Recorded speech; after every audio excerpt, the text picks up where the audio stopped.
We have an obligation to see the reality there for ourselves. So I would encourage my colleagues to visit, meet with the people we were going to meet with, see the things we were going to see, hear the stories we were going to hear.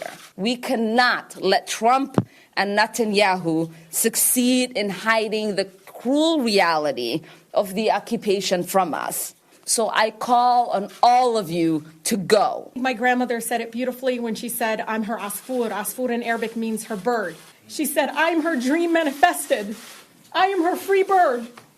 So why would I come back and be caged and bow down when my election rose her head up high? We all decided as a family that I could not go until I was a free American United States Congresswoman.